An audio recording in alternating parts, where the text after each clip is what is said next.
bakalna dunia kacau balau anu luar biasa. Di mana-mana huru-hara sekup melati mimiti sekup keluarga, RT, desa, kecamatan, kabupaten. Wah, tuntutanana macam-macam, ekonomi lah, tuntutanana politik lah, dan lain-lain macam-macam. Antara negara ribut, walut dunia. Islam terpepet, anu bener-bener hayang nyalametkeun agama, lumpatlah ke Mekah. Tanda jelema bakal lalumpatan ke Mekah, Mekahna sekitar haram bakal dilebaran deh. Kuari geus mulai.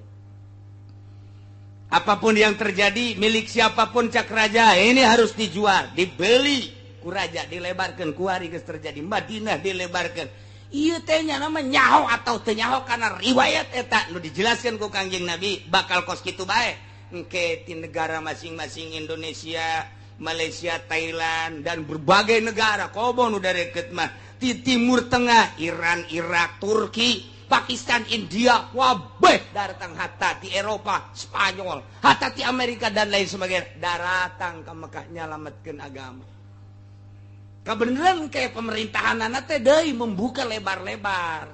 Geus nego jeung berbagai negara lantaran terjepit di negara masing-masing. Kuari mah masih hese kene urang jeung igobah di Mekah. Baheula babari kuari hese engke babari deui asup ka Mekah teh untuk penyelamatan agama, melindungi Baitullah dan lain sebagainya. Engke bakal cari cing di Mekah. Engke menunggu manusia adil. Allahumma ya qadiyal hajat, Allahumma ya qadiyal. Masya Allah. Nah ya Kangjeng Nabi Isa dipanggil ku Gusti Allah, ditanya, Ya Isa bin Maryam, azkur ni'mati alaika wa ala walidaik idh ayyatuka biruhil kudus. Keistimewaan Kangjeng Nabi Isa alaihi salam di dunia ayat 7. Keistimewaan Kangjeng Nabi Isa di dunia ayat 7 sangat menonjol, luar biasa. Di luar jangkauan manusia, di luar konstatir manusia. Hese neangan tandinga model Kangjeng Nabi Isa alaihi salam.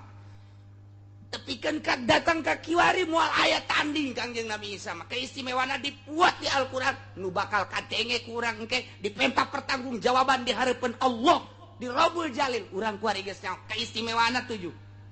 Hiji, hei Isa, putra lalaki Maryam, ingat anjeun karena nikmat kaula nu telah dibikeun ka anjeun jeung ka indung anjeun. Kudu disyukuran nikmat tersebut. Kaula nu agung cek Gusti Allah mere nikmat ka anjeun 7. Hiji, Isa inget anjeun iz ayyatuka biruhil kudus. Waktuna kaula nguatan ka anjeun biruhil kudus dengan malaikat Jibril. Kumaha mang? Tukallimun nasa fil mahdi wa kahla. Borosot Kangjeng Nabi Isa lahir tanpa bapak. Kangjeng Nabi Isa mah putra daripada Siti Maryam. Nu Siti Maryam teh hamilna. Diperintah ku Gusti Allah, malaikat Jibril tetah niup leungeun baju Siti Maryam. Ditiup. Eta mah sakadar sabab doang tanpa kitu ge bisa. Malaikat Jibril liup, beteungna langsung karasa hamil lah. Dicaci dimaki Siti Maryam, lompat ka leuweung. Tanpa bicara Siti Maryam. Lantaran Siti Maryam waliatullah. Lain jelema sambarangan Siti Maryam teh. Jelema nu murni jeung suci, nu bakal ngalahirkeun manusia murni jeung suci. Tapi samemeh kelahiranana Siti Maryam dicaci dimaki. Dianggap pezina Siti Maryam teh. Panjang dongengna nu geus didongengkeun di surat Ali Imran. Ieu mah neruskeun rek caritakeun keistimewaan Kangjeng Nabi Isa nu bakal dipertanyakeun ku Gusti Allah. Lahir ke dunia Kangjeng Nabi Isa mah keur diayun keneh, dibantu ku malaikat Jibril bisa ngomong. Lantaran dituduh zina Siti Maryam. Kulantaran dituduh zina, orok tersebut ditanya. Begitu ditanya nyarita, inni abdullah ataniyal kitab, kulama hamba Allah nu dibere kitab ku Gusti Allah, Injil bakal hamba Allah hiji. Sahatah anu ngabantuan ngomong ke waktu di ayunan, sahatah anu ngabantuan ngomong ke waktunya na aya di buayan, keur manehanana jadi orok. Biruhil Kudus, malaikat Jibril jadi pendampingna, dioyakeun ku malaikat Jibril sungutna lisana, dibere bisa ngomong hakikat nama Gusti Allah anu nyandingkeun malaikat Jibril ka diri Kangjeng Nabi Isa alaihissalam. Kadenge inni abdullah ataniyal kitab, kadenge ku masyarakat. Hiji. Nomor kaduana, engke bakal nyarita deui nu sarua bahasana wakahla setengah tubuh. Ieu ayat wakahla nandakeun yufidu nuzulahu qabla sa'ah, bakal turun deui Kangjeng Nabi Isa memeh kiamat. Lantaran aya bahasa wakahla. Wakahla teh umurna setengah tubuh. Kangjeng Nabi Isa waktu diangkat ke langit ku Gusti Allah, dikejar-kejar ku Yahudi, umurna 33 tahun, 3 bulan, 3 poe. Itulah Kangjeng Nabi Isa disalamatkan ku Gusti Allah, kuari aya di luhur langit. Tanda ayana di luhur langit ketika junjunan alam Kangjeng Nabi urang Kangjeng Nabi Muhammad sallallahu alaihi wasallam mi'raj pendak sareng Kangjeng Nabi Isa alaihi salam. Aya keneh di luhur. Masyaallah. Jag-jagwa ringkas. Tah Kangjeng Nabi Isa diangkat ka luhur langit, disalamatkeun ku Gusti Allah. Nu dongengna geus dicaritakeun dina surat Ali Imran. Ayalah jelema anu akur jeung Kangjeng Nabi Isa atawa anu persis jeung Kangjeng Nabi Isa, dibunuh, disalib, dianggap Kangjeng Nabi Isa. Pecinta Kangjeng Nabi Isa disalib. Nu kuari kieu bae teh tah disalib teu make calana-calana acan. Nu dianggap pangeran eta teh lain Kangjeng Nabi Isa alaihi salam. Kangjeng Nabi Isa naik ka luhur langit, diangkat ku malaikat Jibril. Ieulah ta ayatuka biruhil Kudus, ai nguatan ka anjeun cak Gusti Allah, hai Isa, dengan dibarangi ku Ruhil Kudus tukallimun nasa fil mahdi, anjeun bisa nyarita waktu keur di ayunan.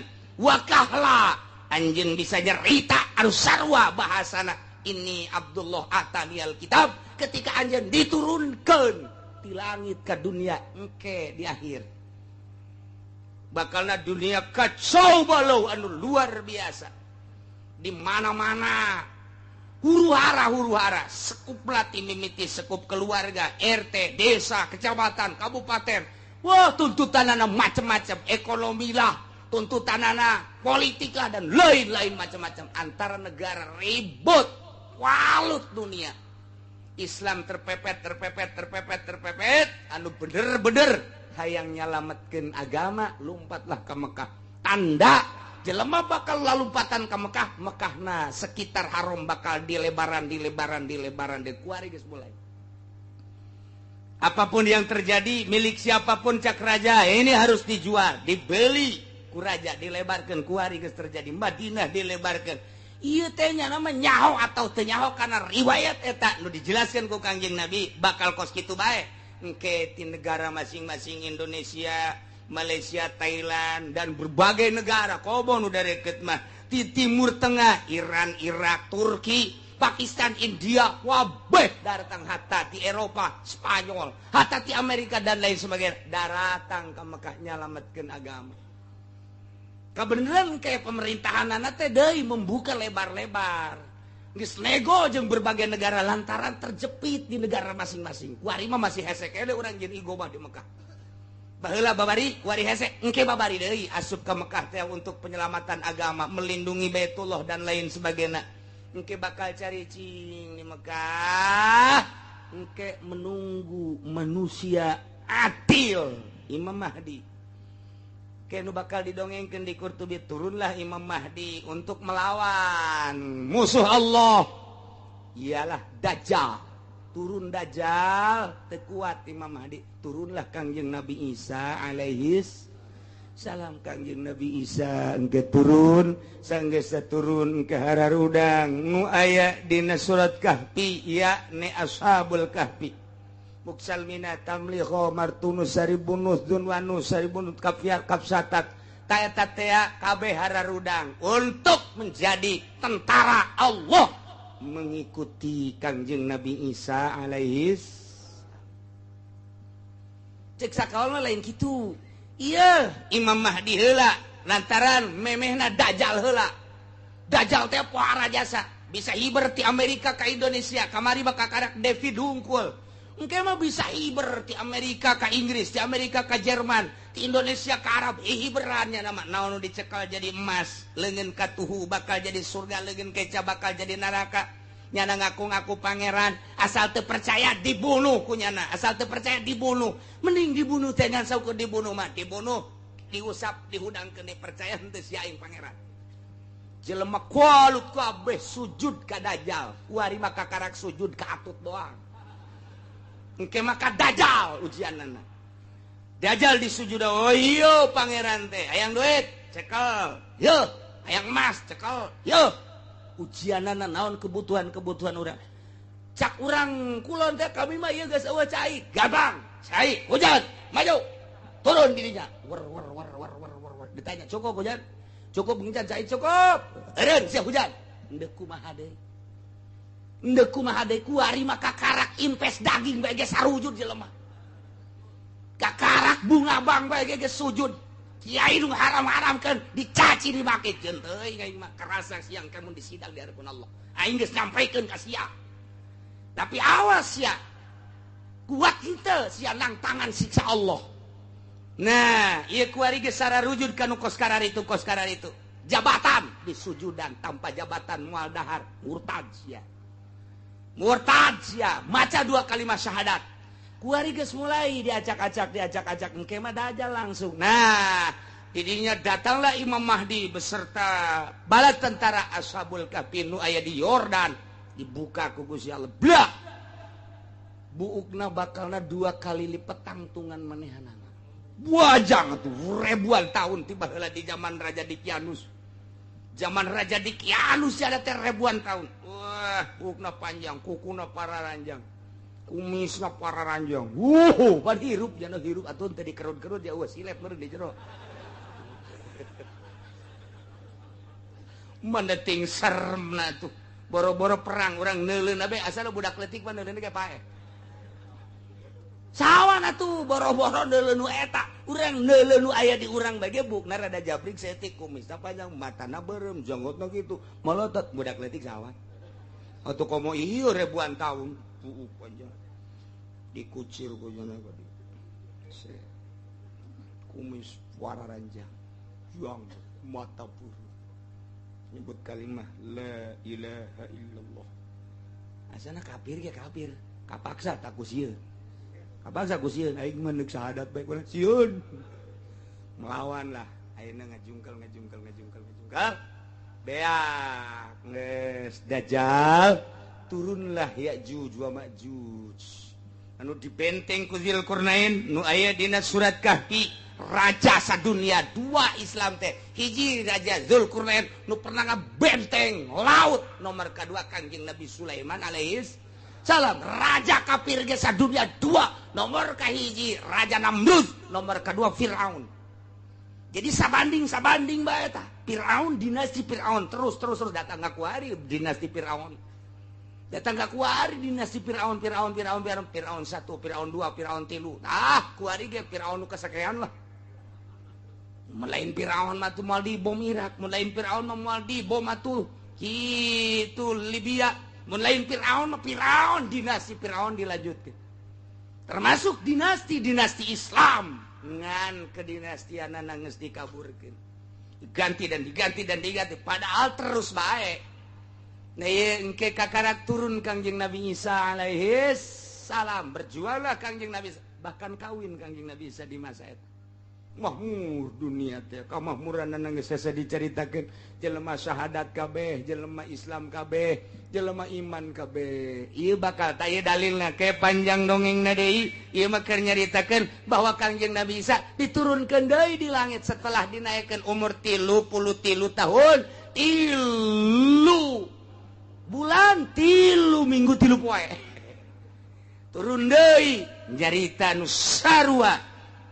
Kok bisa sarwa itu ayat tukabiruhil kudus cek Gusti Allah aing teh geus nguatan ka anjeun melalui ruhil kudus Jibril selalu ngabarengan anjeun ingat anjeun Isa hiji nikmati Gusti Allah eta nikmat kadua wa idzalam tukal kitab wal hikmata wat taurata wal injil ingat Isa ketika maneh rada gede begitu maneh asup ke berbagai pendidikan anjeun eueuh nu ngawurukan tapi bisa nulis sorangan Kanjeng Nabi Isa mah bisa nulis sorangan eueuh guruan begitu asup ka madrasah guruna geus dikanyaokeun Pak Guru nu bakal dicaritakeun poe ieu teh sekian poin anu kagetan guru jipan nyahoeun balik isukna kitu ge deh begitu asup deui ka majelis dicaritakeun guru poe ieu nu rek dicaritakeun teh nu rek disampaikeun ka murid anu poin kadua poin katilu jipan ibu rek nyahoeun kieu diantepkeun guys coba katilu kali ge kitu keneh. Terus coba nulis bisa sorangan dek nulis naon me nulis bahasa Arab nulis bahasa Suryani nulis bahasa Latin nulis Cina pan hese jasa Cina mah hese jasa nulis cak urang mah sugan teh berkembang orang bahasa tulisan teh sugan mah kembang ros orang kan tulisan eta di dunia kekayaan Gusti Allah aya nu kos kitu aya deui urang mau mah teu kaharti orang kunyana ge teu kaharti yeuh tak eta teh dibantu ku malaikat Jibril sehingga nulis naon bae jana teh paham bisa ngarti ya Allah ya Rabbi keistimewaan Kangjeng Nabi Isa lain lalawara bahkan nyahoeun nu diayakan nu di kantong anjeun teh eta teh aya kertas tulisanna di jero anu kageteun jelema jipan bisa nyaho kitu Isa ya Allah ya Rabbi wa iz 'allamtukal kitab ade mana di jero naon pesak anjeun kantong anjeun tah aya kertas 2 lembar tulisanna tulisan Arab bahasana nu dicaritakeun anu kageteun panjelema kageteun wah Isa lain sambarangan jelema cenah ieu mah ieu na ieu wa id 'allamtukal kitaba wal hikmah jeung hikmah kajadian-kajadian isuk bakal nyaho Kanjeng Nabi kajadian nu bakal terjadi isukan geus nyaho bulan hareup geus nyaho ka tukang dicarita-caritakeun berhikmah artina jujur jasa adil jasa pas jasa caritaanana jeung kenyataan hikmah haram lamun nyarita isukan hujan tepat bulan hareup bakal terjadi anu tepat jasa hikmah ngaranna di benak hati anjeun teh tah aya terselimet ka dieu mang ka dieu munahan di jero hati anjeun gugula ka nyawa aya naon hayang kawin jeung urang Subang nya oh sia sok ngomong aya naon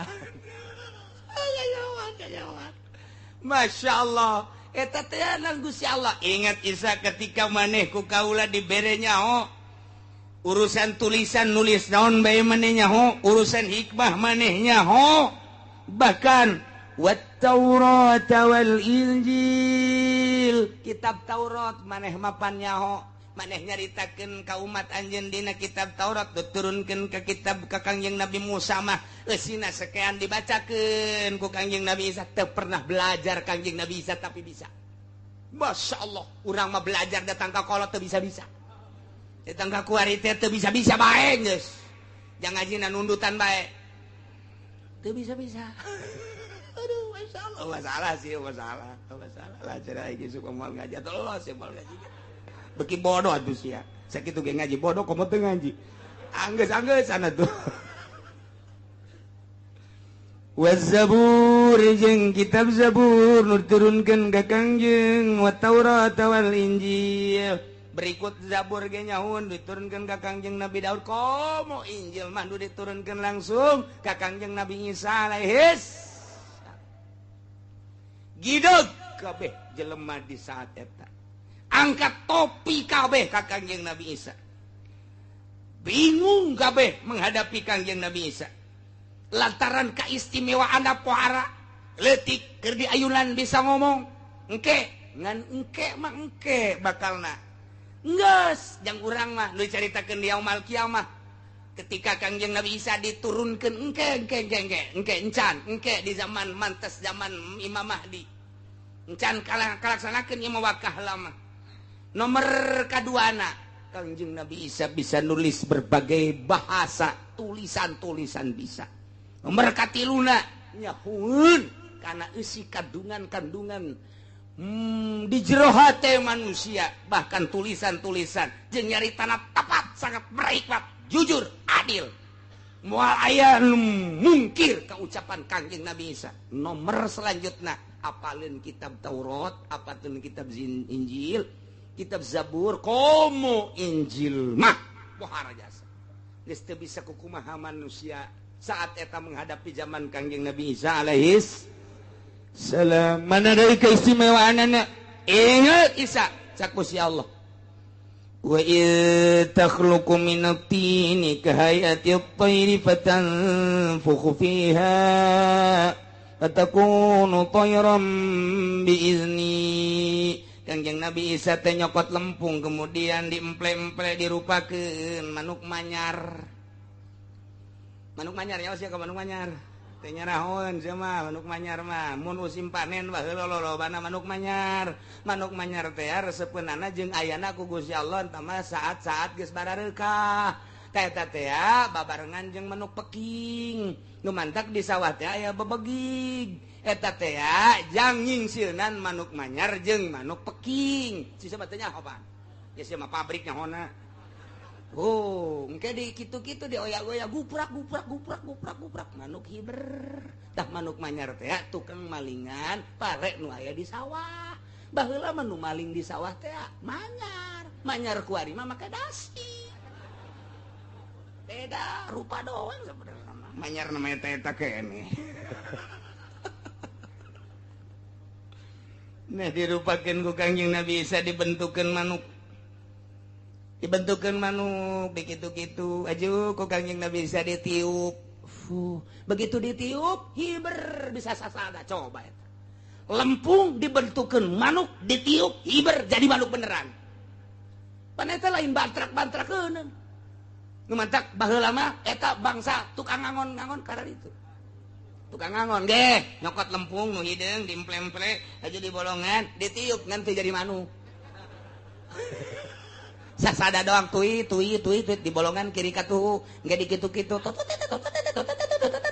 cek jana mah pajar manuk beureunanan puguh eta mah lempung keneh nurutan Kangjeng Nabi Isa ngan teu kesampean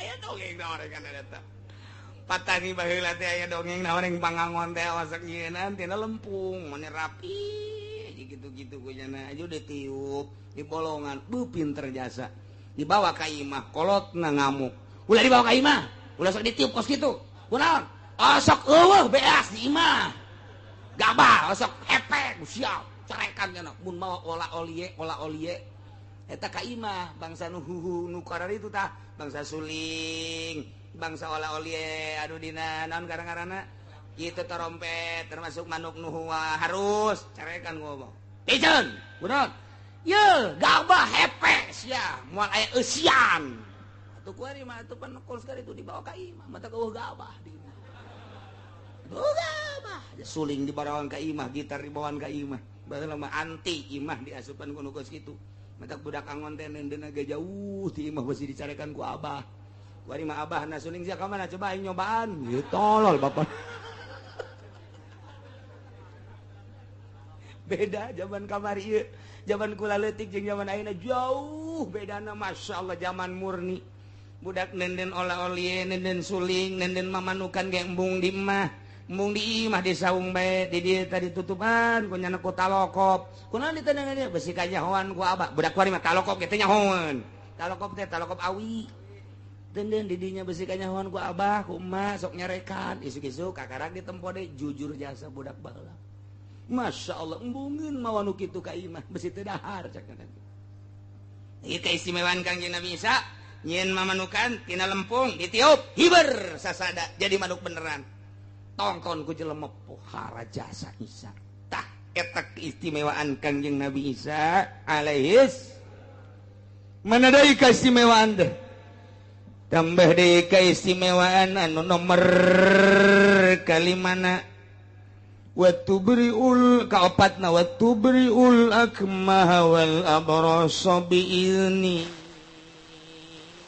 bisa nyageurkeun anu buta bisa nyageurkeun nu lampang nu buta bae nu sakitu hesena bisa dicageurkeun lampang nu sampai ka ayeuna obatan ku Kangjeng Nabi Isa mah diusap doa aya jelema buta usap Kangjeng saya muka aya jelema lampang corop usap aya jelema kitu nu sok baruntung danan ngaran-ngaranna lepra kusta lepra usap cager mau nyeri huntu mah di deuleu doang cager nyeri huntu mah geus asal diri geus cager ieu keistimewaan Kangjeng Nabi Isa alaihis salam masyaallah paling dahsyat deui nomor kalimat wa tukhrijul mauta biizni waktuna Kangjeng Nabi Isa alaihi salam bisa ngahudangkeun jelema nu geus maot nu geus puluhan tahun ratusan tahun ribuan tahun di jero kuburanana bisa dihudangkeun ku Kangjeng Nabi Isa ieu teh alat mukjizat jang tablighur risalah supaya umatna iman ka Kangjeng Nabi Isa bahwa Kangjeng Nabi Isa teh utusan Allah dibere keistimewaan coba Isa mun bener maneh Rasul Allah tah kuburan coba tah ulah nyieun manuk geus nyieun manuk mah jadi emplek-emplek itu kadeule tah di jero kuburan hudangkeun teh Kangjeng Nabi Isa mun kula bisa ngahudangkeun maneh iman kami ditepak doang ku Kangjeng Nabi Isa ya sahibal makbarah gub biidznillah bukanya na teh nu kaluar teh jelema hideung kos orang Afrika nyanyi bari goyang-goyang tong teng tong teng tong teng tong teng tong teng tong teng tong teng tong teng eta kabeh hideung bae beu Isa sihirna pohara amat sihir tuh padahal mah eta teh mukjizat coba tanya cek kaumna ditanya mananta saha anjeun abdi hirup di zaman raja di zaman Kangjeng Nabi Daud alaihi salam pagawean naon anjeun baheula keur zaman Kangjeng Nabi Daud kula mandek nyaingan Kangjeng Nabi Daud mah suarana bagus aju kula sok nyaingan tapi teu kasaingan kula mah jore bae jadi kula teh penyanyi di zaman Kangjeng Nabi Daud mane iman teu ka Kangjeng Nabi Daud alhamdulillah kula iman ka Kangjeng Nabi Daud kumaha masyarakat geus kadenge alah sihir tah mah coba balikeun deui dibalikeun deui balik deui irji bismillah balik deui ka jero sok nutup deui kuburan Masya Allah diiring-iring deui ka Kangjeng Nabi Isa coba cek tah kuburan nu ieu ya tah kuburan ieu kuburan saha mun kula bisa ngahudangkeun anjeun iman beneran benar kuari atuh coba maca syahadat asyhadu an la ilaha illallah wa asyhadu anna Isa rasulullah engke hudangkeun heula dihudangkeun ku Kangjeng Nabi Isa ya sahibal makbarah gum biiznillah hudang dengan izin Allah dan iradat Allah blak muka assalamualaikum ya Isa waalaikumsalam cek Kangjeng Nabi Isa man anta ana Yapis ibnu Nuh kuring ia adalah Yapis putra daripada Kangjeng Nabi Nuh Masya Allah kurang kumaha cak kaum geus balikeun deui oke heula cek Kangjeng Nabi Isa ditanya heula anjeun nyaho ka kula nyaho saha kula Isa alaihi salam kula teh sebagai naon Rasul Allah saha jelema anu iman ka Isa kuari salamat lamun jelema teu iman bakal cilaka ulah kos kitu balikeun deui ka kuburan wah nu bae dah blon Masya Allah cek Kangjeng Nabi Isa RJ biidznillah balik deui ka jero kubur loba-loba deui nu dihudang-hudangkeun ku Kangjeng Nabi Isa tetep bae teu iman sebagian kecil nu iman ya Allah Ilah keistimewaan Kangjeng Nabi Isa alaihis. Wa idz kafaftu bani Israil anka idz jitahum bil bayinat. Ingat Isa, anjeun waktu dikejar-kejar ku Yahudi ketika anjeun nyampaikeun dakwah, ketika anjeun nampaikeun risalah titah ngimankeun ka aing cak Gusti Allah. Itu di akhirat. Maneh teh titah nauhidkeun ka aing jeung titah percaya ka anjeun bahwa anjeun teh sebagai rasul aing. Kemudian anjeun ngaluarkeun berbagai mukjizat-mukjizat ti aing. Tapi geuning umat-umat Yahudi mah tetep bae mempertahankeun gede huluna. Tidak iman ka anjeun bahwa anjeun teh sebagai utusan aing. Endahan dikejar-kejar anjeun teh, pan anjeun teh dikejar-kejar. Begitu deuk beunang pan anjeun diangkat ka luhur langit. Aing pan eta cek Gusti Allah nu nahan ti kejaran Bani Israil. Yahudi nu rek ngabunuh anjeun. Ingat iz kafaftu ketika aing nahan Bani Israil ka Bani Israil anka terhadap anjeun. Hina amu bikotlika ketika eta Bani Israil dek ngebunuh anjeun. Ijitahum bil bayinat ketika anjeun menyampaikan risalah ka manehanana dengan berbagai mukjizat. Faqala alladziina kafaru, kumaha cek jelema-jelema nu kafir. Faqala alladziina kafaru minhum in hadza illa sihrun mubin. Yahudi nu kafir kana karasulan Kangjeng Nabi Isa ngomong nage inte aya hadza anu ku anjeun disampaikan berbagai mukjizat. Ieu mah teu aya naon illa sihrun mubin, sihir ieu mah Isa. Dina hadis dina ayat lain mah dicaritakeun illa sahirum mubin. Ai sahirun mah isim fa'il. Ai isim fa'il mah berarti ka Kangjeng Nabi Isa na anjeun mah pasihir. Isa teu percaya ka Kangjeng Nabi Isa alaihis. Keistimewaan luar biasa Kangjeng Nabi Isa. Hiji deui. Wa idz auhaitu ilal hawariyina an aminu bi wa bi rasuli. Ingat anjeun Isa ketika kaula ngawahyuan ka kaum hawariyin. Hawariyin maksudna mere ilham. Amartuhum ala lisanihi aing marentah ka kaum hawariyin atas lisan Kangjeng Nabi Isa supaya aminu bi wa bi rasuli. Ariman anjeun ka kaula ya ka Gusti Allah jeung ka Rasul kaula dibere ilham qalu ngucapna kaum hawariyin teh kumaha amanna washhad bi annana muslimun. Kaum hawariyin teh pengikut-pengikut Kangjeng Nabi Isa. Ashabu Isa wa khawasu pengikut Kangjeng Nabi Isa anu kuat imanna ka Kangjeng Nabi Isa alaihi salam anu dibere kaleuwihan kaistimewaan. Terus tutur-nutur Kangjeng Nabi Isa iman diberi ilham ketika kita iman ka Gusti Allah jeung ka Kangjeng Nabi Isa nyana ngomongna amanna kami iman ka Kangjeng Nabi Isa iman ka Gusti Allah iman ka Kangjeng Nabi Isa alaihi salam.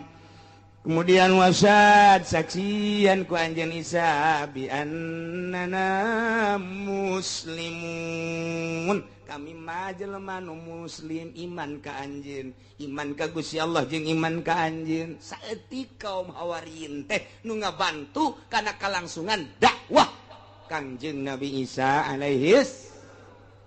Kumaha eta cek kaum Nasrani? Dulur kebehan. Ingat, tiba heula datang ke kiwari asana zaman mencatat eueuh dua nama manusia model Isa. Oro keneh bisa ngomong. Lahir suci ti wanita suci Maryam alaihissalam. Barijeng tanpa bapa. Kesucianan nu luar biasa. Kanyahona mulai ditulisan berbagai tulisan jeung rahasia-rahasia hikmah Injil, Taurat, Zabur nyaweun moal aya tanding manusia model Isa. Kemudian nyana bisa nyieun hewan, bisa ngahudangkeun jelema nu parareh ratusan tahun, ribuan tahun. Bahkan keistimewaan nyana bisa hiber, bisa nyiples, guys. Setelah Isa tidak ada, sekarang kita nobatkan rame-rame bahwa Isa adalah bukan manusia, tapi Isa adalah Tuhan. Setuju? Cak kaumna setuju. Ulah letik-letik atuh saya setuju na. Nu gede. Dengan keistimewaan Isa, mulai dari kelahiranana sampai kanyana dakwahna istimewa moal aya tanding ti baheula. Dan sejarah mencatat sampai kiamat pun tidak akan ada bandingannya Isa alaihi salam. Kita nobatkan Isa sebagai Tuhan. Setuju? Setuju. Maknya pangeran dinobatkan ku manusia. Otak pikir. Aing memeh Isa pangeran saha. Maknya manusia, Isa manusia dilahirkan hanya jadi pangeran. Teu harti. Ayatna ye saking keistimewaan anak bisa ngehirupkeun nu paeh, bisa nyieun manuk dihirupkeun dan lain-lain sebagainya hikmah nu geus nu encan bisa kanyawan ku Kangjeng Nabi Isa. Ja nu kis kieu mah adalah pangeran. Kita nobatkan Isa adalah Tuhan. Pembantu Isa Rohil Kudus Tuhan. Pencipta alam Tuhan Allah Tuhan. Tiga Tuhan, Tuhan Allah, Ruhul Kudus, Jibril, dan Isa. Tiga menjadi satu, Tritunggal. Tiga, tunggal satu, tiga jadi satu. Itu adalah Tuhan. Kuari diganti 3 in 1. Sampo.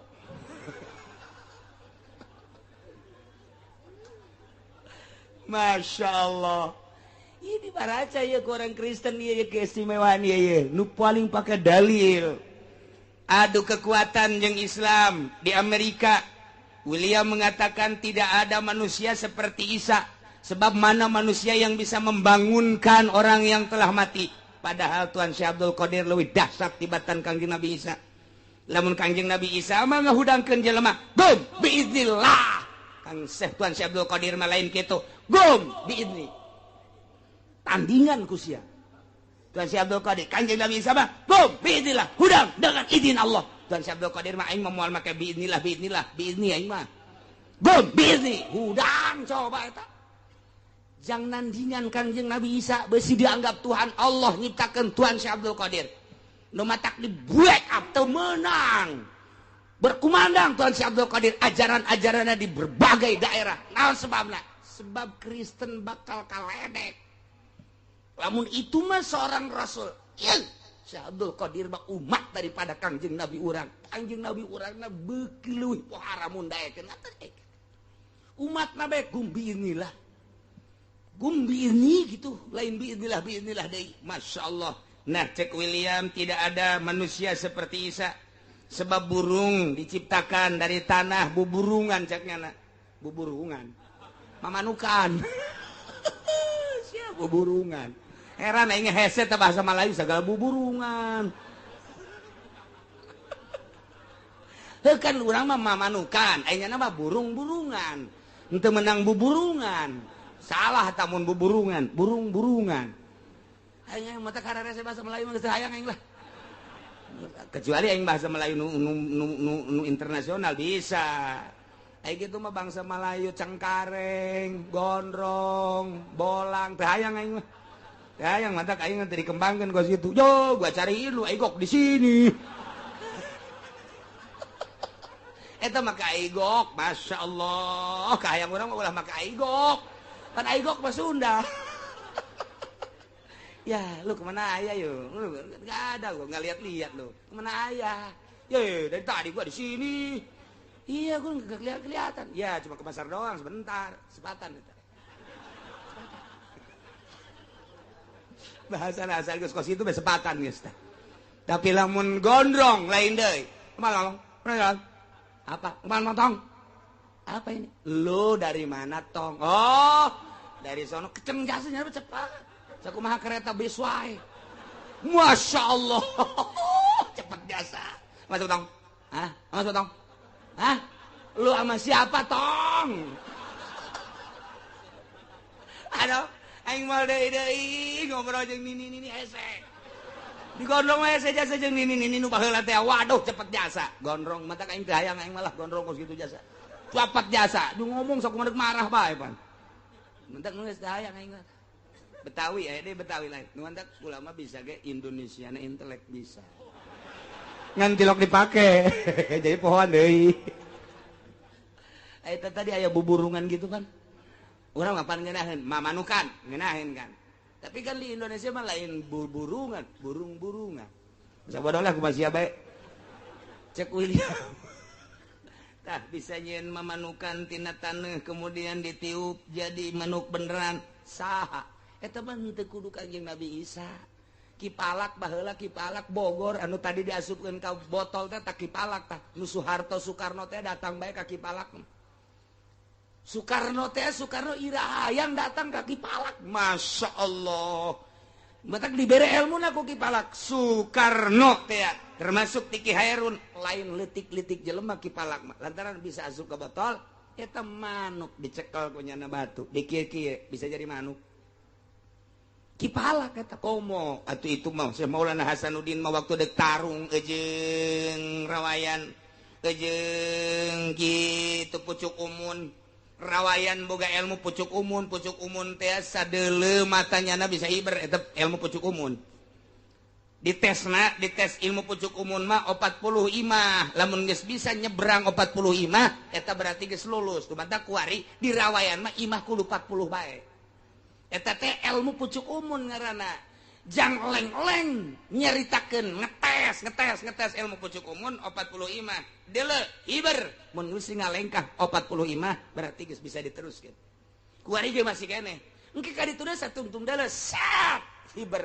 ditandingan ku Syekh Maulana Hasanuddin di tandinganana ngadu kotok itu mah kotokna geus jago menang male sedengkeun Maulana Hasanuddin mah panteu mawa kotok-kotok kotok jalak biasa culak cilik Maulana Hasanuddin leh cek Maulana Hasanuddin aya balokeng ye balokeng bae di kieu-kieu hei balokeng sia jadi kotok jalak berem poh kongkoromo hebat atuh boro-boro Kanjeng Nabi Isa Syekh Maulana Hasanuddin nu belah dia putra daripada Syekh Hidayatullah bisa nyiptakeun kotok jalak berem ti balokeng kakarak manuk manyar temlah kecil nama kos gitu mah tuh balokeng begitu diadukeun atuh balokeng mana eleh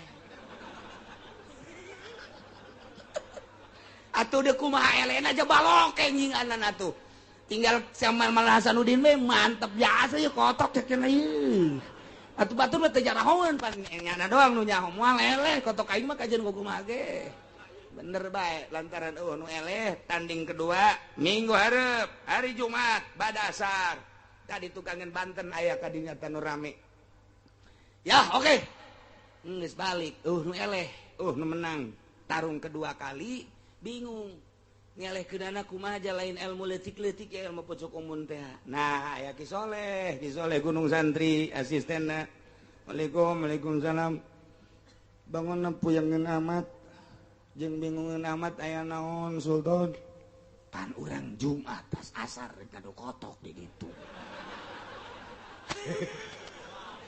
ai si eleh ulah bingung cek Soleh tuh bagus Soleh ai kitu sia boga kotok henteu pana tuh bisa ngaulah bingungeun kula bae jadi kotok bisa sia bisa coba buktikan Bismillahirrahmanirrahim bismillahi wa bi'aunillah wa bi mali teruskan ku aing sia tah direkam sia aya babacaanna bi'aunillah wa bi qudratillah wa bi terus bismillah doang babacaanna ulah napas bismillahirrahmanirrahim bismillahi ay bi'aunillah wa bi qudratihi wa bi iradati dan lain sebagainya 9 moal diteruskan sia mah emang kitu bae ngajina guguruna embung coba cek Sultan brek jadi kotok ngan kuari mah jalak hejo tadi jalak berem balokeng atuh balokeng mah berem kuari mah jalak hejo cek Sultan Banten sia aja pisan ilmu sia tapi lamun lain dek tarung ulah wani-wani sia nyarupa kotok di hareupeun aing dipencit sia ku aing moal cek teu boga soleh mah dek hargaan ka tuan be ja ilmu ge menang ti tuan. Oh geus urang deui dah geus siap we Jumat geus yang ngarupa kotok ade bener bae eta salat Jumat terus langsung ka kesultanan kuari siap asah gerang ngarupa kotok coba kongkorok ngok ngarada gede sorana atuh soleh jeung anak atuh mah pongkorongo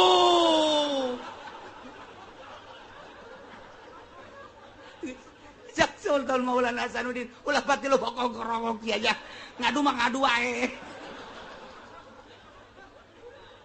Masya Allah dibawa ke Tuan Syekh Sultan dijingjing ayo di kalangan geus gede hate moal eleh kotok aing pokona mah nu eleh baca 2 kalimat syahadat tanggung jawab kotok aing moal eleh cak pucuk umun ulah sombong helanan kotok aing teh menang malena bulanan tahunan geus bake awi buta awi dempet gus macam-macam tah eta mun aya awi buta awi dempet eta pucuk umun eta kepercayaanana wari lompat ka Cikupa baroga urang Cikupa tolol tah Cikupa nah diusap-usap make eta cak pucuk umun aya ngado wah ear-earan atuh jelema sabuatan tumplek kabeh wah tuh bagus soleh ngadu dah itu geus kongkorongok deui nyaman teh itu kongkorong nang tangan pan kotok teh pan kitu bener teh atuh siapa sok ngeuleuh jing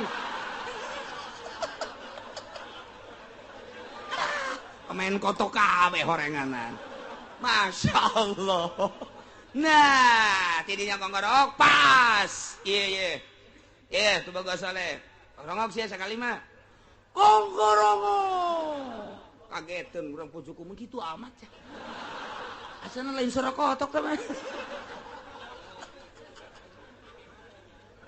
dar diadukeun eleh heula lain eleh semu eleh kapacok heula wah urang pucuk umum surak sia lalab beakeun geus kagitik deui kakarak mulai atuh jelema jingan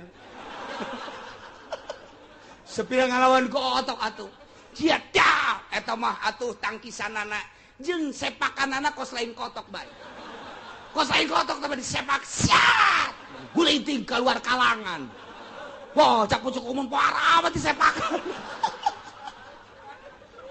wah lain batrak-batrakeun lima kotok cekel deui kotok diadukeun kalinya buak disuekeun burak aduh cak balansan mah kitu-kitu deui atuh datang ka ucutan kieu ieu bohong datung geus eleh pucuk umum sadat tetep bae teu daekeun sadat sakali deui nista maja utama ngan teu dilanjutkeun ku Maulana Hasanuddin akhirna tetep datang ka kuari pucuk umum ieu mah keur carita naon boro-boro Kangjeng Nabi Isa Syekh Abdul Qadir bisaeun termasuk Sultan Maulana Hasanuddin balokeng ditepak jadi kotok Syekh Muhammad Soleh ngarupa jadi kotok kecil tamah make jeung di pangeranan Kangjeng Nabi Isa kakarak bisa sakitu bae ge nah barati teu kaharti ku jelema nu lurus otakna nu lurus pikiranana nu iman ka Allah jeung iman ka Kangjeng Rasulullah Muhammad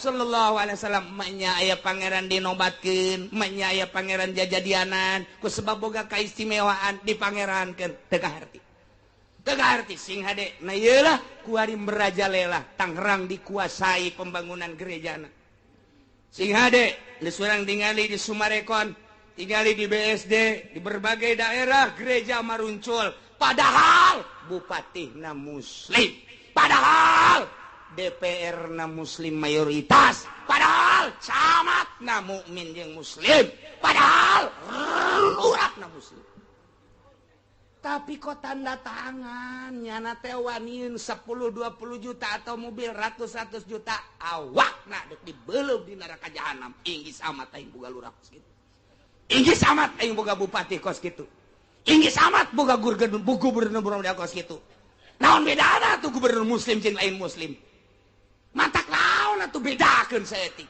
cenah kan demokrasi deuleuh heula lokasina geus memungkinkeun apa henteu harus ada izin warga yang betul-betul sudah mayoritas Kristen.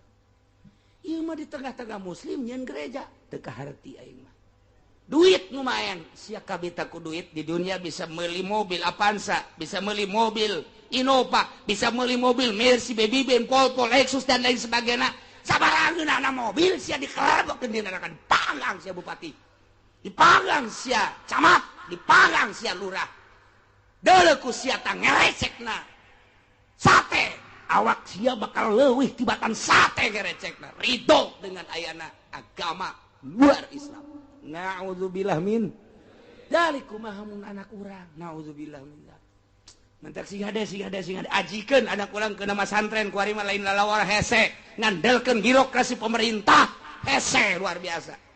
Geus kuari mah urang bisa-bisa lantaran duit dan lumayan ti Roma duit datang ke Indonesia luar biasa. Ti Vatikan datang ka dieu luar biasa. Eleh debat nyana melalui birokrasi.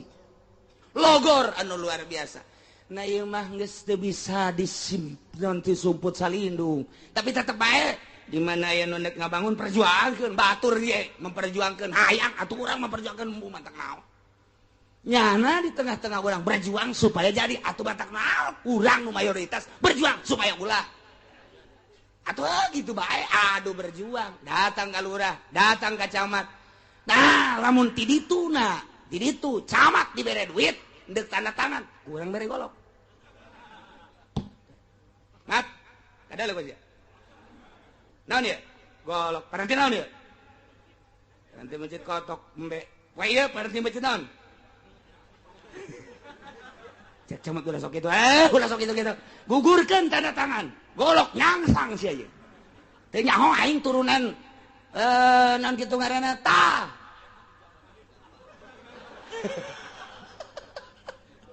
Masyaallah sia mun teu nyaho aing urang teureub.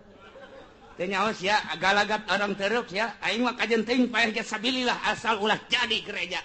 Awas sia beuheung sia urang mana sia camat? Di pan ieu mah bupati. Bupati da ku aing dirisekeun. Atuh ngomong-ngomong ngeulanan urang. Jang naon kajawaraan teh tah kos kitu. Ai di pabrik ku tutang ketenteng. Hanya hayang jadi satpam doang golok nyangsang ai ieu diantepkeun. Hudang teureub. Hudang waru. Udang pasar kemis. Di pasar kemis mah tilok ieu gelut dengan menangan doang. Pasar kemis mah ai gelut mah tilok ngan jadi raja eta urang pasar kemis. Nu gelut mah urang sejen. Tapi nu jadi raja urang pasar kemis, belum pasar kemis. Geulah keur carita dinobatkan menjadi Tuhan teu kaharti karena boga keistimewaan dinobatkan jadi Tuhan. Menya pangeran dinobatkeun ku manusia. Tetapi ai katutupan mah pan batinna masyaallah geus datang ka kuari didawahkeun kuari ge sing ade besi aya nu make baju putih ka luhur hideung ka handap sing ade anak urang bejaan Kristen tah Kristen kiai kebenaran make nu kitu sing ade tah oh ieu mah paingan sekupi ieu mah ya Ndailah caritaan dina Al-Quran nu bakal ditanya ku Gusti Allah jada yaumal kiamah nu bakal disaksian kadenge ku urang kabehan urang memeh kiamat jaga geus nyaho heula ti heula nyaritakeun keistimewaan Kangjeng Nabi Isa nu kemudian dinobatkeun ku masyarakatna menjadi Tuhan Tuhan Allah Tuhan Ruhul Kudus Tuhan Anak atawa Isa ulah urang mah pangeran mah ejey la awwala lahu wa la akhir awalun bil ibtida wa akhirun bil intiha hiji bae Allah subhanahu wa ta'ala urang kudu percaya ka rasul-rasul Allah percaya ka Kangjeng Nabi Isa bahwa Kangjeng Nabi Isa lain pangeran rasul Allah percaya ka Kangjeng Nabi Musa lain pangeran rasul Allah percaya ka Kangjeng Nabi Nuh lain pangeran rasul Allah 25 rasul wajib Kangjeng Nabi lu terus-terusan dakwahnya na ka kaumna atatul faisata ma sabaqakum biha min ahadim minal alamin dulur kabehan coba pikir kumaraneh kabeh ja urang teu pernah didongeng-dongeng ku kolot urang baheula teh kudu resep ka bool mah kudu ngadumlingan bool mah coba ieu kalakuan teh teu bagus hiji agama Islam nyembah ka Allah ulah kapatu dua akhlak moral ulah boga kalakuan ngadumling innakum latatuna rijal syahwatan kunaon maneh make jeung ngalaksanakeun kabool lalaki ieu karena syahwat aneh amat syahwat coba awewe atuh min dunin nisa teu daekeun ka awewe bal antum qaumun musrifun kunaon syahwat disalurkeun ka bool lalaki lain ka awewe iyalah bal antum qaumun musrifun aranjeun kabeh kaum anu ngaliwat wates lain kana halal kuari kana haram. Di opat kota nu tadi dicaritakeun gegedena mati Sodom eta teh terus bae kepala-kepala kapilah teh musyawarah lantaran ieu aya hiji manusia nu ngaran Nabi Lut nyana mengklaim dirina bahwa dirina nabi bahkan nyana teh diutus ku Gusti Allah jadi rasul ieu teh urang deuk ngarobat tatanan kahirupan urang kalazatan urang anu urang geus aya dina kanikmatan yeuh kuari kabehan kaum teh 90% nyana resepna ngadumling. Masya Allah bisa bos gitu aneh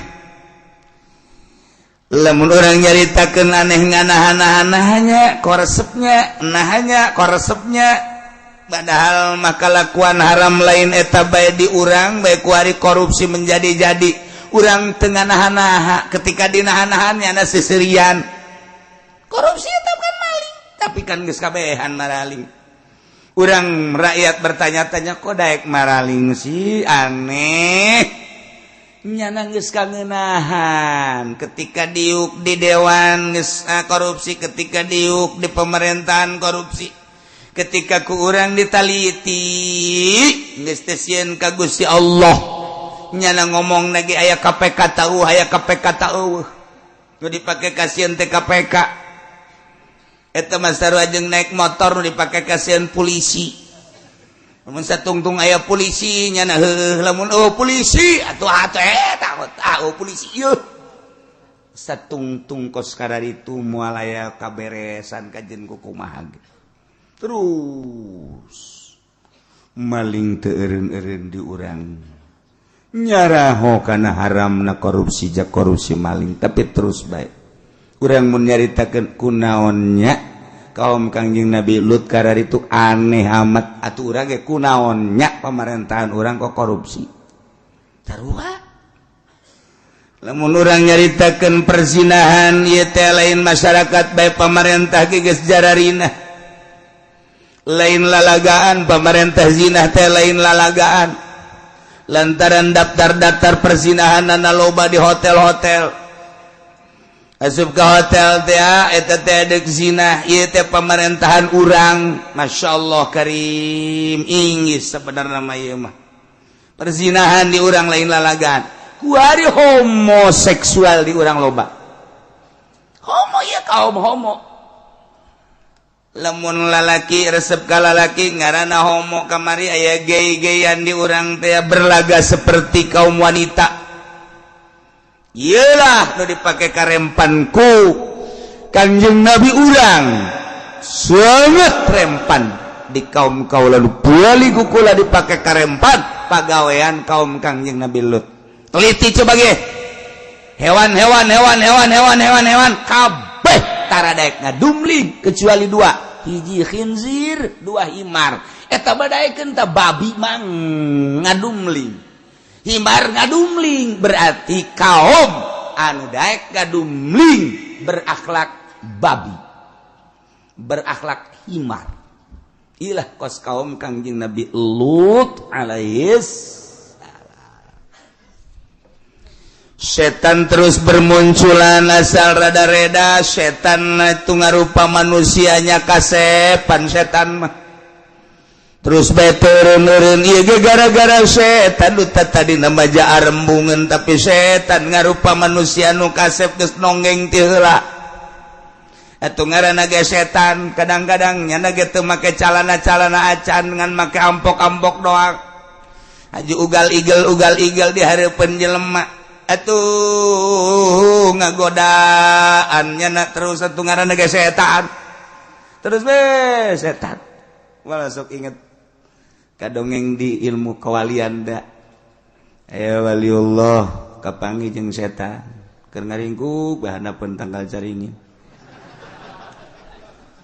barang dideuleu sudah salah orang sia setan heeh cakeun kok tenang amat sih sia setan di dieu lah cakeun teh lain atuh setan ulah tenang-tenang atuh itu batur kunaon atuh teh digoda ku sia cakeun antep lah ulah cenah di istirahat ambo emang sia pakai istirahat kudu bisa istirahat lah teu kudu digoda ge ku kulit cenah itu kiai na geus dari setan jatuh pamarentah teu kudu digoda ku kulit cenah ge geus dari setan kabeh cek kana lantak urang kuari istirahat cek kana alhamdulillah senang cenah kula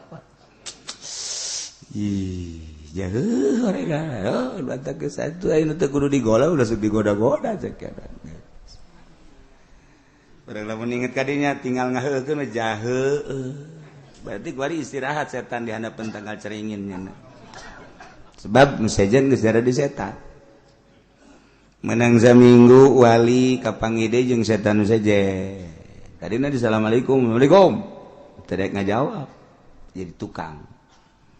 Waalaikumsalam. Barang di dulu, pengen tengah jawab setan sia orang. Saya kena di dia istirahat cek nanti. Setan sih istirahat, maya setan istirahat. Wali banyak orang ka setan. Pan musuh teh opat hiji dunia, dua makhluk, tilu nafsu, opat setan. Urang teh hiji titah ninggalkeun dunia, dua titah ninggalkeun makhluk hate, ulah ta'alluq. Tilu nafsu ka opat setan jadi nyahuan ya nama ka setan teh ya mun kapanggih jeung setan Imam Syafi'i kan pernah nojok setan tonjok ku Imam Syafi'i dah buta sia sembarangan sia tai ceurik setan ngahinging tadi teu mabuk sia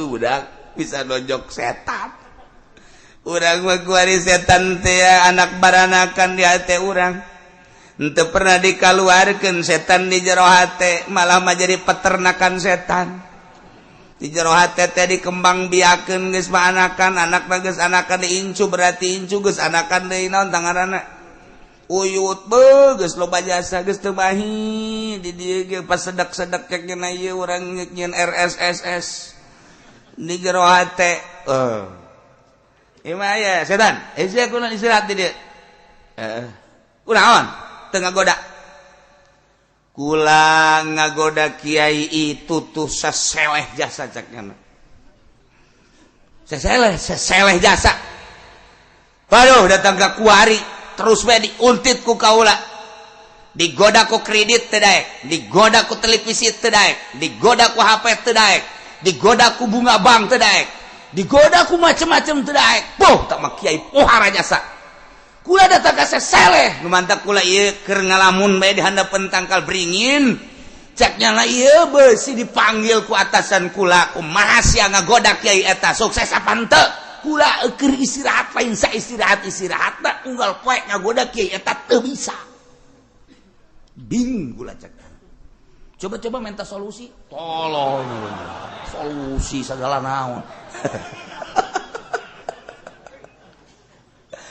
kitu mah anu kiai nu lama bangsa keur magahan ngaji aju setan datang adinya namu tenang-tenang wae ai mah gampang cek ieu mah lah ku sekupi ge bisa ieu mah sekupi bisa ku mio bisa ku umroh bisa celeutik we kiai kos kieu cek kan teu badak loba istirahat lantaran haju kiaina jadi setan cek pedagang mah komo geus duit ti heula tibatan kiai itu mah nyana nyalib jadi setan geus duit ti heula jemping nyana beuh pohara geus jare setan kabeh tah jadi setan istirahat lantaran geus teu kudu digoda aya nu ieu mah kapanggih jeung setan lantaran seseleh cenah tuh jadi setan geus sarua seseleh panas lamun ngagoda kiai eta lamun nyana geus baca ayat kursi panas cekna teu kuat kula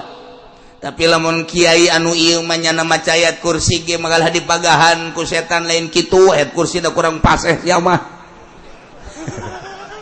ku setan dipagahan jadi lamun dipencet jelema kasurupan dipencet lamun kudu bisaan mah kan kabur ta setan tapi lamun kudu teu bisaan mah pencet babacaan aing ge bisa bacaan kos kitu Bismillahirrahmanirrahim la yadurru ma'asmi syai'un fil ardi wala fis samawati was samiul basir aing ge bisa muntak urang ulah sapencet-pencet tak izinkan dikitukeun ku setan. Ganti urang membaca Bismillahirrahmanirrahim. Walau anna Qur'an surat bil jibal qur'an bil Allah kullu ma bil maut bal. Nah, sia. Aduh. Walau anna Qur'an bil jibal pencet deh. Teu karasa. Sial da setan. Teu karasa masuk pencet-pencet tak sia deh. Setan leuwih hebat. Mantaknya setan desieun sebab naon babacaan urang nangan di tikoro doang teu datang ka golbu. Jin mantak urang mah auzubillahi minasyaitonir rajim. Kuduna mah pan setan indit. Ya mah setan ngabaturan urang. Babaturan jeung urang. Ta eta setan. Ieu di zaman Kangjeng Nabi Lut setan teh ngabatur jeung masyarakat. Ngarupa setan ngarupa manusia. Namun sepi pasaran setan nararonggeng. Ya Allah ya Rabbi. Ketua-ketua Kopila teh ayeuna musyawarah di mana-mana ieu teh kumaha urusan Lut ngaganggu karena kestabilan jeung kalazatan kangenahan hirup urang nu mantap timbul keputusan hasil musyawarah tina para ketua Kopilah. Wa ma kana jawab qaumihi illa an qalu akhrijuhum min qaryatikum innahum unasun yatatahharun.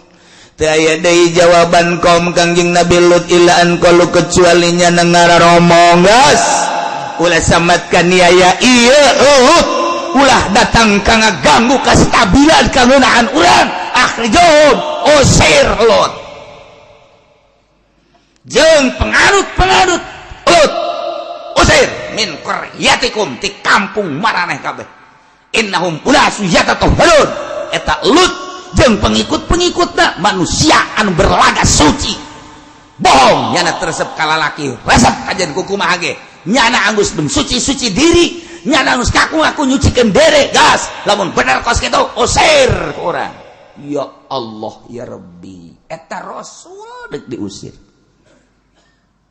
rasul eta kapan dek diusir masyaallah karim mulai kuari dek ngondisi-ngondisikeun tentang pengusiran Kangjeng Nabi Lut kumaha carana aya pembekotan di kota Amur di kota Amir di kota anu sejen teh mutapikat kitu keneh na ieu teh ulah datang ka sing hade isme Lut ngaganggu ka urang sedengkeun Kangjeng Nabi Lut becicing teh di Sodom nah di Sodom iyalah mulai dikondisikeun pengusiran Lut beserta kaum-kaum nu anut ka Kangjeng Nabi Lut kaum Urdun nu aya di Yordan dek ngusir Kangjeng Nabi Lut lantaran dakwah nak nabi-nabina.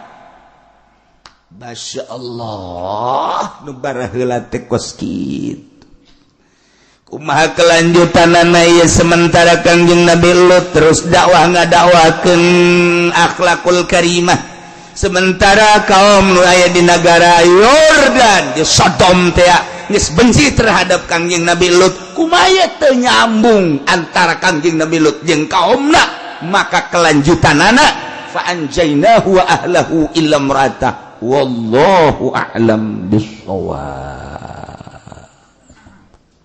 Riwayatkeun opana Sayyidatah Sakinah satuhune Gusti Siti Sakinah Ukhtal Husain nyatane dulur wadon Sayyidina Husain akhrajat iku metu ya Sayyidah Sakinah metuakeun rasaha ing Sayyidah Sakinah minal khaba'is saking khemah Okol jamalin dalam sadukuring ontawan syadat lan gawe singiran nga Sayyidah Sakinah teguh halai ngucap ya Sayyidah Sakinah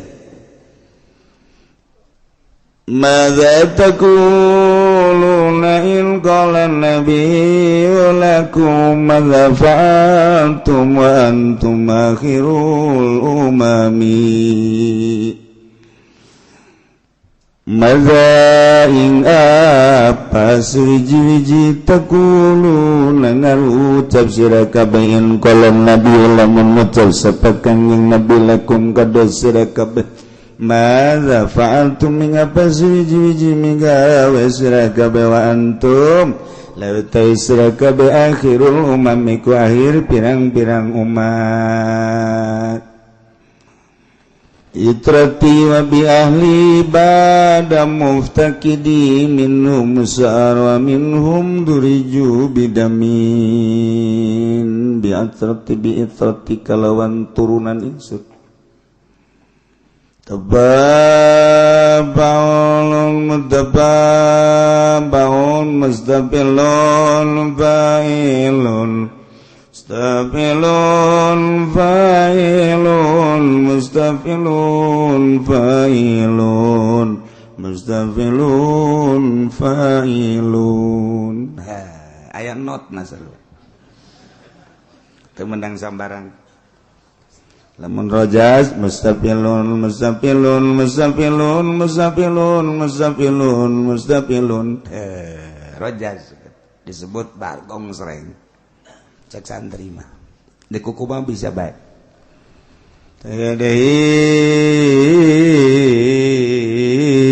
bahar basit fa'ulun muzailun mustafilun fa'ilun mustafilun fa'ilun mustafilun fa'ilun mustafilun fa'ilun madza taquluna in qala nabiyyu lakum madza fa'altum wa antum akhirul umami bi itrati wa bi ali badamu takidi minum musara wa min duriju bidamin makana hadza jazai in satul lakum tuglipuni bisuin bizawi rahimi aduh lamun awewe bisa kos kitu ngeunah nanti ngayun-ngayun salakin aduh enak bitati kalawan turunan insun nabi ahlilan kalawan alinsun dalam sawsede mubtakidi kesepen insun minum usara ikut tetap setengah saking itrati utawi dan tawan wa minhum duriju lan saking itrati duriju den lamokotan itrati bidamin kalawan getih makana zawarana apa iki iku jazai babalas ingsun nasahtu id waktune nasahtu nganasehatan ingsun lakum kada sira kabeh antuk lipuni saking entang ngagenteni sira kabeh ingsun bisuin kalawan ala bidawi rahimi ing dalam kanganduane baraya ingsun Sayyidina Husain dibunuh terjadilah Karbala gempar dunia boga dulur ngaranna Sayyidah Sakinah anu dunia saat eta ngalengis cerik terutama Madinah Mekah careurik kabeh sebab sirahna teh dipakai main bola di alung-alung nu mantak kuari jelema main bola teh akibat awal ngahinakeun ka Sayyidina Husain terus berkelanjutan kuari urang lamun leuleus sasakala main bola tidinya nu mantak kuari nyeri rarasaan lamun urang leuleuh nu main bola kulantaran teu nyaho ka sasakalana tu kuari maja kiai ge penting teh nonton main bola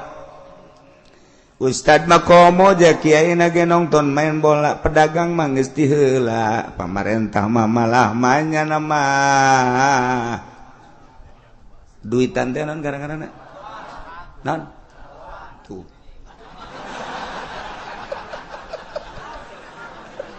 aduh Gusti Allah lagu nyaraho biasa Masya Allah di kumaha lalakona coba yuk urang lamun nyaritakeun keistimewaan Syekh Abu Hasan Asyadzili Syekh Abu Hasan Asyadzili teh nyana teh kapan boga guruna saha Imam Syekh Athaillah Syekh Athaillah teh guruna saha Imam Marusi As-Sekandari Syekh Abu Hasan Asyadzili lahir teh panehanana mah di Maroko Maghribi. Nyana ngaguru setelah ngaguru seakan-akan diperintah ku guru kita kanu nurut. Geus teh loba tuwar-tawarnya nama. Antar negara ku guruna teh. Mesir berangkat Gesti Mesir, Yordan berangkat. Yordan terus Maroko berangkat. Balik deui kuari ka Palestina. Balik deui ke Yordan, Mesir. Terus baik dalam rangka wusul ilallah nyana hirup kumaha petunjuk guru. Setelah nyana dilepas ku guru amanat guru ngan sakadar sakieu amanat. Hai Sadili, Sadil teh kampung Sadil. Nyana titah cicing di kampung Sadil mantak Abu Hasan Asyadzili kampung tama. Cicing di dinya. Nu mantak cicing di dinya kunaon? Urang dinya teu nyahoeun ka pangeran. Teu nyahoeun teu bisaeun ibadah nu bagus. Teu nyahoeun katentreman jiwa. Cicing di dinya. Didik mangga barang datang ke kampung Syadzil nyana hayang boga babaturan ahli Allah di mana ieu teh diteangan kiai-kiai ku nyana barang diteangan ieu kiai ahli ibadah tapi can pati ikhlas kiai ibadah can ikhlas kiai ibadah can pati ikhlas neangan nyana pibaturan nu ikhlas hayang babarengan pas aya di handapeun gunung sorangan bae. Oh iya hebat ya. Di samping eta cek cenah aing dik didinya ngaguru deui. Terus cenah ngabaturan ibadah ka Gusti Allah duaan. Sanggeusna duaan sesuai jeung perintah guru kita ngembangkeun agama di kampung Syadzil dakwah. Amanatna ti guruna sia opat jeung opat. Nu opat hiji cinta hiji be Allah ulah aya cinta salian Allah. Dua ridho keputusan Allah jeung aturan Allah. Ulah neangan ridho makhluk manusia ulah. Tilu tapa tina dunia zuhudkeun ulah aya sabakatul hiber acan di jero hate sia resep kana dunia. Opat tawakal tu Allah, tawakal ka Gusti Allah. Cekal eta cicing di mana bae. Nu opat deui. Laksanakeun kewajiban Gusti Allah, ira bae. Jauhan larangan Allah, paharaman Allah. Nomor katilu, sabar menghadapi nu teu dipake karesep.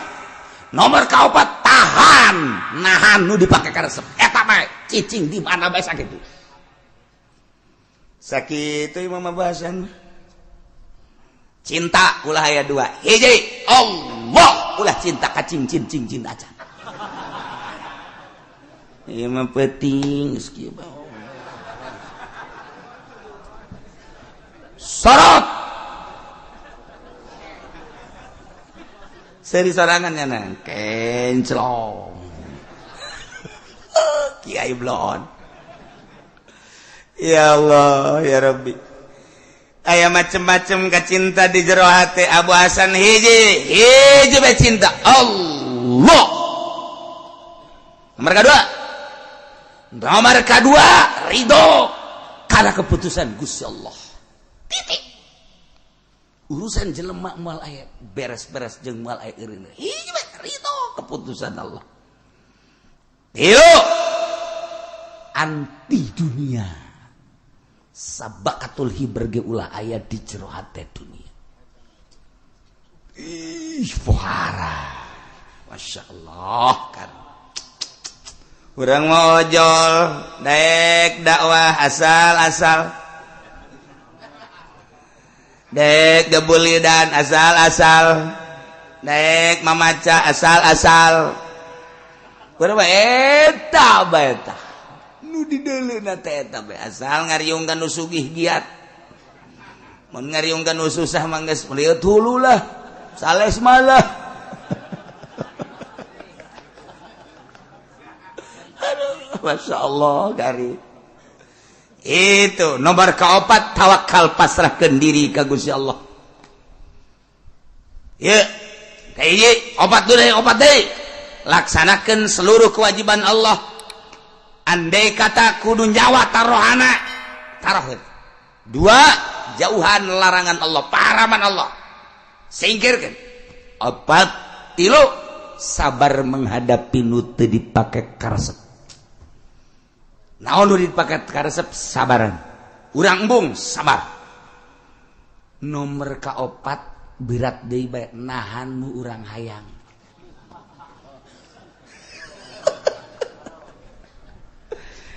Dilaksanakan ku Abu Hasan Asyadzili bae terusnya dakwah asal dibere duit mung eueuh di hate kula di kula mah nu penting mah bapak-bapak ibu-ibu teh nyaho ka Allah kula nyalisakeun nyaritakeun urusan hukum make geus teu kudu barang bere ka kaula edek geus ulah aya nu merena naon ka kaula mah tuturkeun bae jelema pohar lantaran naon teu hayang dunia. Ieu urang nu mantak haju kuari embung ge ka kiai eta tak ojol ka duniana. Maca khutbah Jumat bae kudu dibayar, buego. Da kira ikhlas eta si kiai. Jumat bae jang kepentingannya kudu dibayar. Ari ngadalil cenah di Mekah ge dibayar, di Mekah ge ulah loba omong kosnyana nyaho bae ka di Mekah. Urusan-urusanana iya sia bae deuk datang ka mana kuari hutah kudu dibayar aya aturan ku DKM teh dibayarnya nah haju indit jumah nanti di dinya tolol teh coba kieu eta ih berarti aya yang meureun ye aing mah coba-coba doang aing mah Masya Allah bangunna aya ieu ya Allah ya karim endek kumaha ditaluturkeunana ilmu aya di nyana tapi mak-mak aya di nyana. Je ta eta kos kitu dijadikeun DKM duit teu puguh ka mana-manana. Tulisanana eueuh duitna eueuh. Atuh ieu naon bedana jeung Abraham Samad. Leuwih jahat malah mah itu onom di ditu. Ieu kan mas di tempat suci. Masya Allah karim. Nah iyalah ilmu tinggal ilmu nyana ngomong wai ngaji jararau amat atuh teh kudu jauh-jauh ngaji mah aing ge bisa lain masalah bisa teu bisana lelebok sia ore koros sia mah karasaeun ku masyarakat ge nyaho sia teh pinter aing ge nyaho tapi aing embung aing kudu gaji ka sia mah kunaon sababna aing mah ore koros anak mah sia mah indungna Duk mah uji urai koros bae. Ceknya atuh sama-sama urai koros mah atuh jangan saling mendahului. Ndek iraha ikhlasna atuh ulah pas ini Mekah mah digaji ulah. Ieu mah urang bae perbaiki. Dah etah kuari mah ilmu mah lain eueuh aya jasa. Profesor ilmuna gede, dokter Andes aya ilmu di urang loba tapi embung masyarakat nu mantak embung ulah disarakeun masyarakatna nyana lelebokna tadi nama daek ngaji ka kiai eta barang kabelah dieuna osok naik sedan we terus diintip ku masyarakat ai kiai urang sok naik sedan we di mana renganan dijemput ku pacamat ka pendopo mulai masyarakat lah mun kitu mah nyana juga ngabagikeun ka urang hasil di pendopona cek yana daek ai kitu mah nyana doang mah tuh ngeunah di nyana teu ngeunah di urang mulai ngolembar aneh eta kos kitu sorangan aneh urang keur ngeunah-ngeunah ngaji ka kiai eta aju naek nyana ka panggung hidup cak masyarakat modar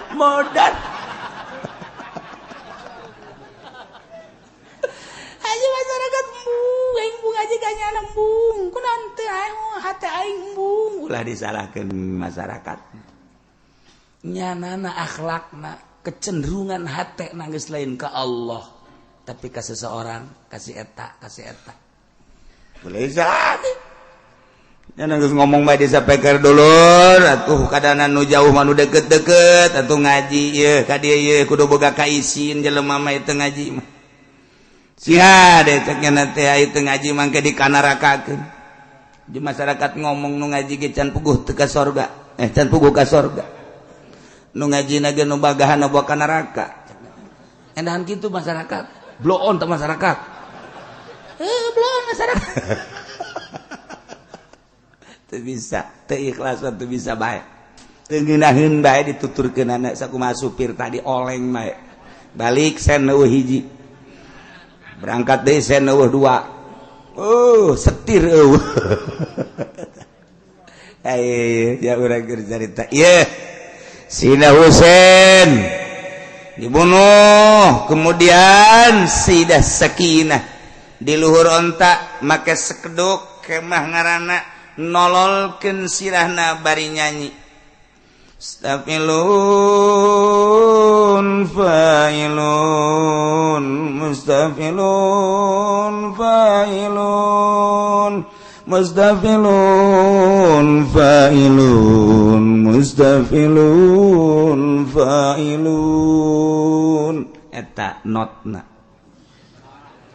madza taquluna in qala nabiyyu lakum madza fa'altum wa antum akhirul umami kumaha ucapan aranjeun kabeh lamun nabi ngomong ka aranjeun kabeh cek Kangjeng Nabi madza fa'altum naon pagawean aranjeun kabeh sementara anjeun teh jadi akhir umat Kangjeng Nabi kok dek ngabunuh incu kaula cek Kangjeng Nabi bi itrati wa bi ahli kuturunan kaula jeung ahli kaula bada muftaqidin sabada teu aya kaula horenganan cek Kangjeng Nabi sabada eueuh kaula teh turunan kaula teh minum musaro aya nu ditawan wa minum duriju bidamin aya anu dilamokotan ku getih eta teh incu kaula